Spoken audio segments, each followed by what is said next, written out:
Este important să ții legătura cu copilul atunci când ești plecat în străinătate pentru o perioadă mai lungă de timp? Da, absolut, iar beneficiile comunicării în această situație sunt multiple.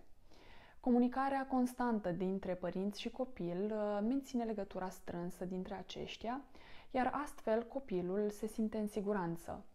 Totodată, îi se ameliorează sentimentul de abandon pe care ar putea să-l simtă în momentul în care este separat de părinți, iar de asemenea, prin intermediul comunicării, copilul își poate împărtăși experiențele prin care trece zi de zi.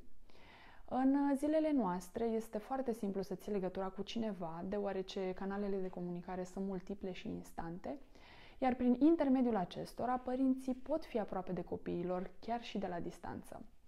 Nu uita să descarci gratuit ghidul pe care îl găsești pe site-ul proiectului ProEducație, căci îți oferă mai multe informații referitoare la acest subiect.